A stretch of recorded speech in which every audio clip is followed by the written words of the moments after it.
Сугестопедия. Концепция, създадена от българският психотерапевт и педагог Георги Лозанов, който я определя като наука за внушение и за разкриване на всестранните резерви на личността. Близо четвърт век е минал от създаването на метода. Той е познат на много хора, но заради забраните на тоталитаризма не е намерил заслужената популярност и приложение. Затова нека да започнем с кратка история. Думата сугестология произлиза от латинското сугестум – внушавам, и старогръцкото логос – наука. Навлизането на сугестологията в педагогиката довежда до създаване на сугестопедията, която се явява и експериментален метод на сугестологията. Концепцията е създадена от българския психотерапевт и педагог Георги Лозанов. През 1966 година той създава и ръководи в продължение на 20 години Държавен научно-изследователски институт по сугестология. През 1973 година провежда дългогодишен експеримент по сугестопедия в Педагогическата академия на Виена. През 1978 година Международна комисия от ЮНЕСКО изследва методиката и дава оценка като по-висша форма на обучение по много предмети и за много възрасти. През 1979 година професор Лозанов е поставен под домашен арест до 1989 година.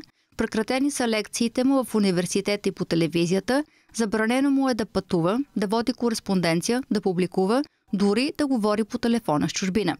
Разрешено му е само да се движи между дома и института. През този период създава и ръководи научен център по сугестология и развитие на личността към Софийски университет. След промените през 1989 година Георги Лозанов тръгва по чужбина. До смъртта си на 6 май 2012 година създава и ръководи методически десетки институти и учебни школи на 5 континента в целия свят. В наши дни, у нас и по света, негови последователи продължават делото му, като създават школи за изучаване на чужди езици по метода сугестопедия. Ladies and gentlemen, would you like now to start rehearsing? Тоест да започнем репетициите. Okay, I will say a phrase and you will have to repeat after me in harmony. Ще кажа кратка фраза и вие повтаряте след мене в хармония. Okay? Yes. Very well. Човешкият разум запомня огромно количество информация. С освобождаването на ограниченията, парализиращи дейността му, човешкият разум е способен да активира и да изисква всичките известни умения. Георги Лозанов. Другото име на сугестопедията е резервопедия, именно заради отключването на неизползваните възможности на човешката личност. Как точно става това и можем ли по този начин да учим по-бързо и по-ефективно? Първо нямах наблюдения, нали?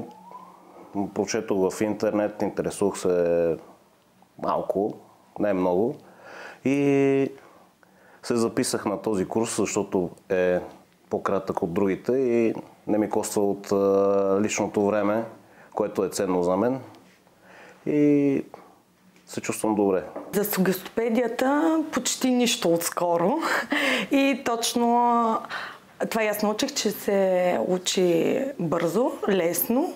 Беше ми странно как и реших да пробвам и всъщност сега изучавам сугестопедията. Интересно ме, приятно ме.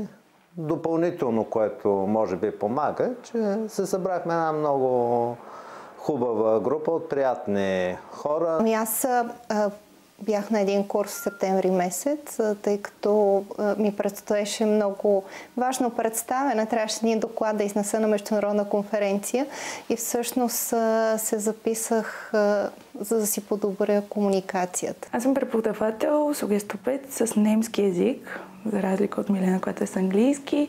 Да, това е метод за бързо изучаване на езика.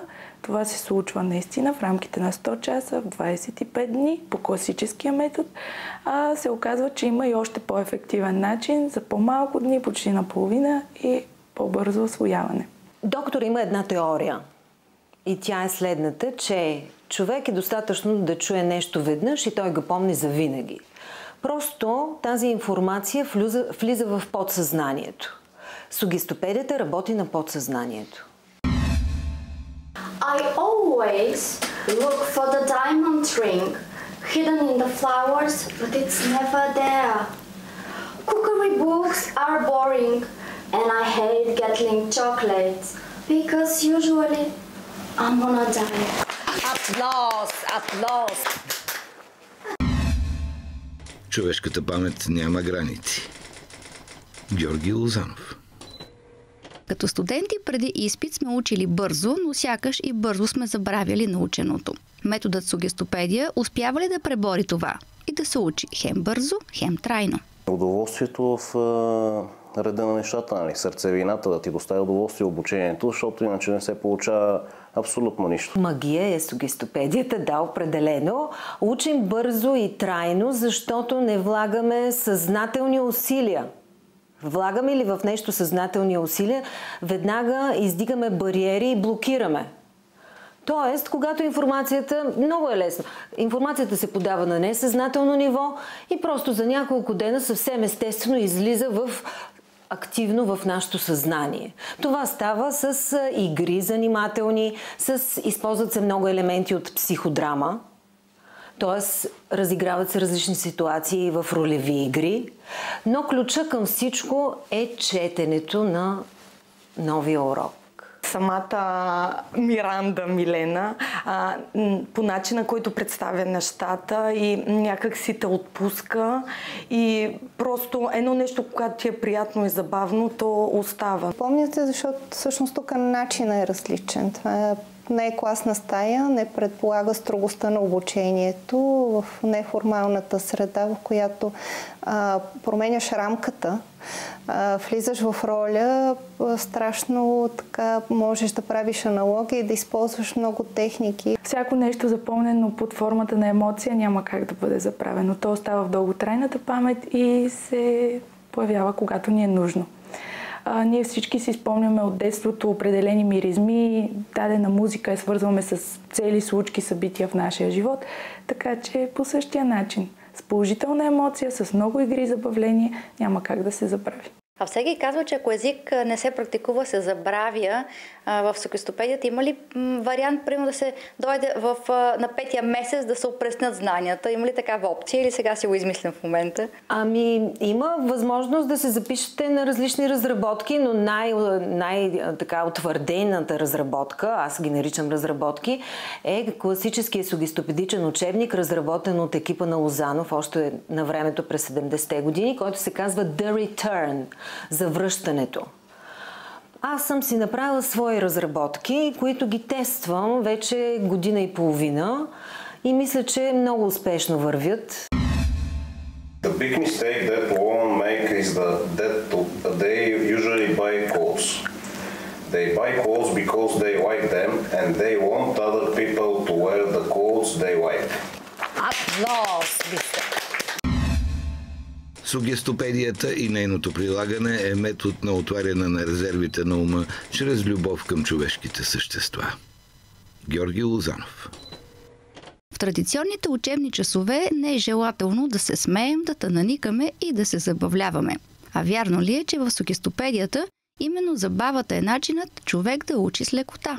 Няма стрес, даже тук се релаксира един вид от натоварения работен ден. Милена подготвя, нямам представа всеки ден ли се готви, предварително ли ги има, но всеки ден е с нещо ново, постоянно ни забавлява, постоянно са някакви игри, песни. Аз примерно с нетърпение чакам кога ще стане време и ето отивам на урок. За мен това беше едно време, което си беше чисто за мене и не го свързах с натоварване и ангажимент, по-скоро забавление. За първи път при 4 часа, 3 часа и половина урок, никога не се поглеждам часовника. Всеки може да отвори учебник и да прочете теорията. Въпросът е тук какво ефективно правиш ежедневно, ако ти се налага да комуникираш на чужд език. В началото има хора, които подхождат по-скептично и си мислят, че когато не запишат нещо, няма как да го запомнят.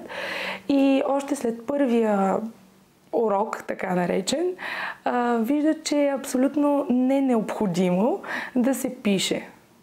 Всичко може да става и чрез повтаряне, четене, забавление, музика, игри, танци дори, ако щете. Децата не учат с писане. Желателно е да се смеем и е желателно да видя хората в един момент, че почват да се прозяват. Защо? Много интересно, ще ви кажа. Ами когато започват да се прозяват, това означава, че съм си свършила перфектно работата. Довела съм ги до едно алфа състояние. Точно в това алфа състояние, благодарение на моята интонация, те са доведени до това състояние и започва мозъка без усилие да възприема. Много интересно. И когато видя някой, че се прозява, казвам: много ви благодаря, свършила съм си работата. И естествено избухва смях. As you see in the text, there are bold words. Yes? And all the bold words, we will make a movement. На подчертаните думи правим движение. We'll pick an apple. Pick an apple. Все едно късаме ябълка. Okay? It's very easy. Okay. I usually get a bunch of flowers, a cookery book, a box of chocolates, and electronic gadgets. Не можем да мислим творчески без свобода, да усвоим голямо количество материал без любов. Никои велики постижения не са направени без любов. Георги Лозанов. Свобода и любов са само част от принципите в сугестопедията. Да разберем повече за тези закони, върху които се гради системата. Първият закон е любовта. Значи има ли любов към курсистите и вяра в техните способности, нещата се случват и то с абсолютна лекота. Първото условие е любовта и вярата в техните възможности. Така, вторият ни закон – свободата. Те се чувстват свободни. Тоест във всеки един момент могат да правят неща, които по принцип в традиционното обучение не се разрешават. Примерно да станат да се поразходят. Ние поощряваме движението. Другия закон. Нещо необичайно се случва. Всеки ден е различен. Не се повтаря. Всеки ден започва с някаква такава занимателна история, с занимателна игра и просто с нещо различно. И действително ние присъстваме на нещо, което няма да се повтори. Четвъртият ни закон. Ето го. На английски Increasing Input Volume. Да, подаваме по-голямо количество информация, но това става, пак да повторя, на несъзнателно ниво. Когато е на несъзнателно ниво, просто ни върви като фон. И ние се забавляваме, радваме се, наслаждаваме се на звука, на мелодията на езика. Другия ни закон. Systematic approach. Това означава, че подхода, все пак, е организиран в една система. Много харесвам всъщност жената, която ни обучи. Тя живее в Виена, вече е пенсионерка. Но от нея съм запомнила една дума. Да не забравяме, че сугестопедията е оркестрация. Една хармония. Все едно всичко трябва да се случва в точно определения момент. Така, другия закон. Златната пропорция. Златната пропорция. Какво означава това? Че търсим хармонията. И така е организиран учебния процес. Значи, провеждат се час и половина занимания, половин час пауза, не наричаме междучасие, и още час и половина занимания. Тези час и половина така са организирани, че търсим динамиката. Значи, не можем да правим едно упражнение 20 минути без динамика. Трябва да има бърза смяна на нещата, които правим. Да не ни става скучно. Да не ни става скучно. И така, и седмия закон, изкуството е естетиката. Много се чудя защо има така картини, защо се случва класическа музика. Ами как защо? Защото те показват красивото. Те показват хармонията. И освен това, гледайки картината, какво си мисли мозъка? Мозъка си мисли, това е един образ. Точно това искаме да покажем на курсистите, че езикът трябва да можем да видим първо цялата картина и после да търсим парченцата от пъзела.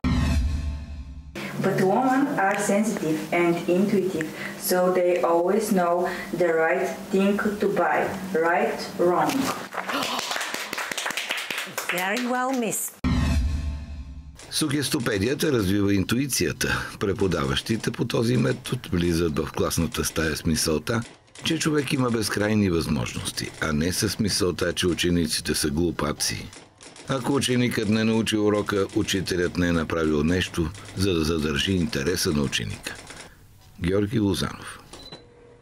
Влизате в стаята за учене. Няма дъска, няма чинове. По стените шарени плакати, на земята купища картинки и детски играчки, от един кош се подава моряшка шапка. И следва резонния въпрос. Как протича един урок? Пееме песни. Ми помага, защото има цели фрази, които научаваш на живия език, така че това е много полезно. Разказвам истории по картини, което също провокира ни въображението и така всъщност да мислиме на езика. Това е също една от бариерите, които по-трудно се преодоляват. Използва се класическа музика за сеансите, а по време на разработката на самия урок, на самия сценарий, се използва и съвременна музика. През паузата пием чай, кафе, ядеме бисквитки, много са важни. Ма разбира се, значи получава се една такава групова енергия и тя се забелязва от първия ден още. Хората се сближават и стават приятели и се търсят години наред. Хората, които присъстват в такъв курс. Защо пием чай? Това са английски традиции, много хубави. След обяд, сутрин, вечер, по всяко време пием чай, ядем бисквитки. Аз им казвам, залъгвам ги като децата, казвам им, ядеме бисквитки to become smart, да станем умни. Англичаните имат една фраза smart cookie. Smart cookie, което означава умник или умница. Та за това. You always wear dark color and I want to change you. So I am going to buy you a brightly colored tie or a pair of Mickey Mouse socks. Аплауз, мистер! Естетиката, красотата е етиката на бъдещето. Георги Лозанов. Любопитна част от провеждането на уроците е, че всеки курсист си избира ново име и нова биография. Защо е необходимо това и как помага? Моето име беше все още Джон Бътлър и съм хот-дог вендор или продавач на хот-дог. Ако е така е в тази среда, която сме тук. Много си го харесвам. Сара Еванс, The Second. Да. С какво се занимава твоята героиня? Тя е... ние всички тук сме General Manager, нали, но си имаме и такива secret job. И моята е малко такава странна генетичен консултант, но много си я харесвам. Чарлз Браун, едва ли нещо ви говори и от такова съществено значение, значи помага да се влезне в роля, да се отпуснеш и наистина да стане като една игра. Малко в детските градина се връщаме всичките, но наистина става неусетно, забавно и без да те натоварва, без да се притесняваш, да се срамуваш от другите хора. Ето аз ще трябва да пея или аз ще трябва да подскачам или някакви мимики да правя. Наистина нещата се случват естествено, но истината е, че госпожата също разполага да се случва това. Предполагам, че и това е от голямо значение. Мис Попи Лайт много добре. За мен беше много естествено. Всъщност това да си възприемеш нова самоличност и да минава всичко през въображението ти. Имаше си нова професия, нови занимания? Нова професия, ново работно място, ново семейство имахме. Много добре беше. Всъщност изградихме си една история на английски през новата самоличност. То е молба към подкана, така ако мога да го кажа, към курсистите да влязат в роля различна от тази, в която са в живота. За да е по-лесно за самите курсисти, за да е по-забавно и за да не се притесняват. Много е нужно, действително. Можем да тръгнем от прочутата фраза на Шекспир. Целият свят е сцена. Нали знаете тази... И всички сме актьори. Ами необходимо е, защото това е един вид защита. Човек, когато приеме чужда самоличност, чуждо име, и все едно си слага маската и се освобождава. Даже в първите няколко дни хората даже не знаете имената си. Но това е перфектно. Това е психологически трик, нищо особено. You will have to imitate me. Yes, my voice will change. Гласа ми ще се променя, okay? Okay. Very well. So this year. I got flowers. A cookery book. Chocolates. And gadgets. Very well. Okay. Между 3 и 5 пъти е по-бързо запаметяването на чужд език, отколкото с традиционната методика. Няма умора, подобрява се здравето, позитивно се повлияват психотравми, получени от традиционното обучение. Георги Лозанов. Четенето и писането как се овладяват? Може ли някой да поиска само разговорно да овладее езика, без да пише и чете? Мисля, че повече говоренето, провеждането на разговори, по-бързото идване на думичките на езика, да идват бързо, да се осъществи разговора както трябва. Като цяло говоренето, но ми прави впечатление, че взех да овладявам четенето.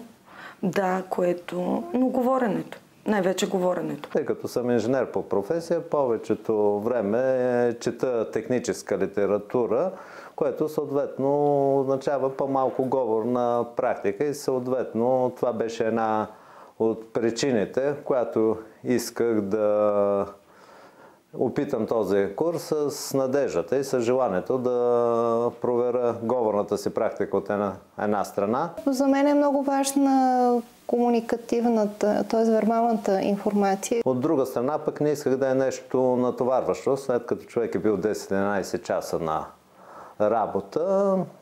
Е хубаво, допълнително натоварване вече ще дойде малко повече. Тук много си обогатих речника и то с думи, които са наистина от ежедневието, жаргони, идиоми. Всички курсисти по немски могат да четат. Немски е много близък от към четене като български. В смисъл, каквото виждаме, това четем. Писането идва на по-късен етап и малко по-трудно е.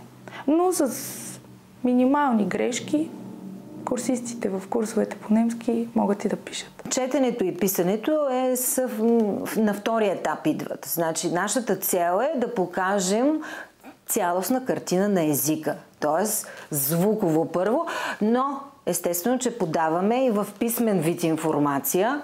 Тя става по различен начин. Виждате, по стените има плакати с информация. Това е писмената реч. Писането става, като им даваме задачки, закачки за следващия ден, които те толкова се вдъхновяват, че си ги пишат, макар че не е необходимо. Може да се използва за писане. Винаги също така става обаче под формата на игра. Трябва да ни е забавно, задължително условие.